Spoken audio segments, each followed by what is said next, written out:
ओम नमो भगवते वासुदेवाय नमः. मित्रांनो, आजपासून आपण अधिक मास महात्म्य म्हणजेच पुरुषोत्तम मास महात्म्याच्या पवित्र आणि दिव्य कथा ऐकणार आहोत. शास्त्रानुसार प्रत्येक तिसऱ्या वर्षी सर्वोत्तम मास किंवा पुरुषोत्तम मास येतो आणि या संपूर्ण महिन्यात केलेल्या जप, तप, दान आणि भक्तीमुळे अनंत पुण्याची प्राप्ती होते. या महिन्यात श्रीकृष्ण, श्रीमद भागवत गीता, श्रीराम कथा, व्रत, जप आणि भगवान श्री विष्णूंची पूजा अर्चना केली जाते. या महिन्यात उपासनेचं एक वेगळंच महत्त्व आहे. पुरुषोत्तम मास म्हणजे अधिक मासात कथा वाचणं, ऐकणं यामुळे देखील अतिशय मोठं पुण्य लाभतं. या महिन्यात जमिनीवर झोपणं, दिवसातून एक वेळ भोजन करणं आणि सतत भगवंताचं नामस्मरण करणं यामुळे अनंत फळ प्राप्त होतं असं शास्त्रात सांगितलं आहे. सूर्याच्या 12 संक्रांतीवर वर्षातील 12 महिने ठरतात आणि प्रत्येक 3 वर्षांनी पुरुषोत्तम मास येतो. पंचांगानुसार प्रत्येक महिना तिथी, वार, योग, करण आणि नक्षत्र यांचे वेगवेगळे देवता आणि स्वामी आहेत. परंतु पुरुषोत्तम मासाचा कोणताही स्वामी नव्हता, म्हणून या महिन्याला पूर्वी मलमास असं म्हटलं जाऊ लागलं आणि त्यामुळे त्याची मोठी निंदा होऊ लागली. या महिन्यात शुभ कार्य, मांगलिक कार्य आणि पितृकार्य वर्ज्य मानले गेले. परंतु या महिन्यात जरी विवाह किंवा इतर शुभ कार्य केलं जात नाही, तरी पूजा, उपासना, व्रत, दान आणि भक्तीसाठी हा महिना सर्व महिन्यांमध्ये श्रेष्ठ मानला गेला आहे. मान्यता अशी आहे की या महिन्यात तुम्ही केलेलं फक्त 1 रुपयाचं दान सुद्धा 100 पटीनं फल देतं. आता पुरुषोत्तम मासाची उत्पत्ती कशी झाली हे आपण एका सुंदर कथेद्वारे जाणून घेऊयात. पुराणामध्ये अधिक मास म्हणजे पुरुषोत्तम मास कसा झाला याची अतिशय रोचक कथा सांगितली आहे. 12 महिन्यांचे वेगवेगळे स्वामी होते, पण स्वामी नसल्यामुळे अधिक मासाला मलमास म्हणून हिणवलं जाऊ लागलं. ही गोष्ट अधिक मासाला खूप दुःख देणारी होती.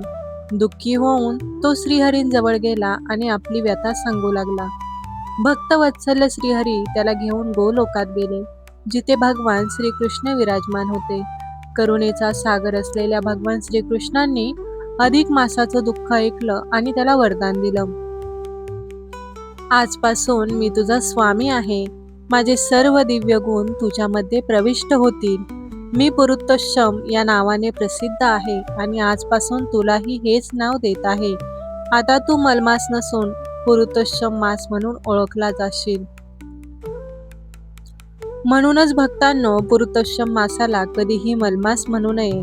मल म्हणजे घाण आणि आपल्या हिंदू धर्मात कोणताही महिना अपवित्र मानला जात नाही. तर चला, पुरुषोत्तम मास महात्म्याची पहिली कथा ऐकण्यापूर्वी आपण सर्वजण मिळून भगवान पुरुषोत्तम मासांना प्रणाम करूया. वृंदावनाची शोभा वाढवणारे, भक्तांच्या सर्व इच्छा पूर्ण करणारे, अलौकिक लीलांनी संपूर्ण विश्वाला चकित करणारे हे वृंदावन बिहारी पुरुषोत्तम प्रभो, मी तुम्हाला कोटी कोटी प्रणाम करते. नारायण, नरोत्तम, देवी सरस्वती आणि श्री व्यासजींना नमस्कार करून विजयाची इच्छा करते. एकदा परम पवित्र नैमिषारण तीर्थामध्ये यज्ञ करण्याच्या इच्छेने अनेक महर्षी मुनी एकत्र आले. असी, देवल, सर्वांग, मांडव्य, अगस्त्य, कात्यायन, पिंगल, अत्री आणि अनेक वेदवेत्ता ब्रह्मनिष्ठ ऋषी तिथे जमले होते. संसाराच्या कल्याणासाठी सदैव तत्पर असलेले हे महान तपस्वी नैमिषारण्यात यज्ञासाठी बैसले. त्याचवेळी तीर्थयात्रेच्या इच्छाने श्री सूतजी महाराज आपल्या आश्रमातून निघाले आणि पृथ्वी भ्रमण करत करत नैमिषारण्यात आले.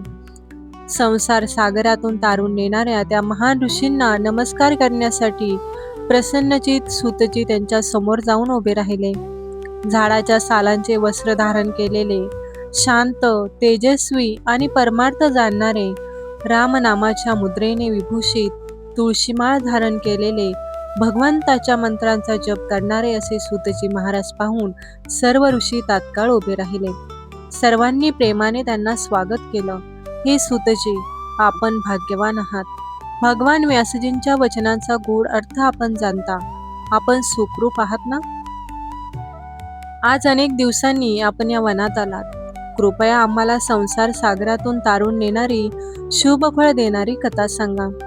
ऋषींचे हे शब्द ऐकून सूतजी हात जोडून म्हणाले, हे महान ऋषींनो, आता मी तुम्हाला एक पवित्र कथा सांगणार आहे. मी पुष्कर तीर्थाला गेलो. तिथे स्नान करून देव, ऋषी आणि पितरांना तर्पण केलं.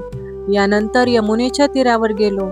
त्यानंतर गंगा, काशी, प्रयाग, त्रिवेणी, गोदावरी, कावेरी, नर्मदा, तापी आणि अनेक पवित्र तीर्थावर भ्रमण केलं. नंतर बद्रीनाथाला जाऊन भगवान नारायणांचे दर्शन घेतले आणि पुन्हा हस्तिनापुरात पोहोचलो. तिथे मला समजलं की राजा परीक्षित यांनी राजाचा त्याग करून गंगेच्या तीरावर उपवास आणि भगवंताचं स्मरण सुरू केलं आहे. अनेक महान ऋषी तिथे जमले होते. कोणी निराहार, कोणी फक्त जलपान करून, तर कोणी फळाहार करून तप करत होते. तेवढ्यात भगवान व्यासजींचे तेजस्वी पुत्र श्री कृष्णदेवजी तिथे आले. 16 वर्षाचे अवधूत स्वरूप धारण केलेले, लांब केस, तेजस्वी क्रांती आणि श्रीकृष्णांच्या चरणकमळांचं ध्यान केलेले शुक्रदेवजी दिसताच सर्व ऋषी आदराने उभे राहिले. त्यांच्यासाठी सुंदर आसन अंथरलं गेलं. जसं तारकांमध्ये चंद्र शोभतं, तसं त्या महान ऋषींमध्ये शुक्रदेवजी तेजाने चमकत होते. यानंतर सूतजी महाराजांनी शुक्रदेवजींना जो प्रश्न विचारला, त्याचं अत्यंत सुंदर आणि दिव्य वर्णन आपण पुढच्या अध्यायात ऐकणार आहोत. भक्तांनो, आजची कथा तुम्हाला आवडली असेल तर व्हिडिओला लाईक जरूर करा, चॅनलला सबस्क्राईब करा आणि बेल आयकॉन दाबायला विसरू नका. कारण आपण संपूर्ण 30 दिवस रोज पुरुषोत्तम मास महात्म्याच्या या दिव्य कथा ऐकणार आहोत. म्हणून उद्याच्या पुढील अध्यायाची आतुरतेने वाट नक्की पहा. श्रीकृष्ण गोविंद हरे मुरारी, हे नाथ नारायण वासुदेवा. जय श्रीकृष्ण.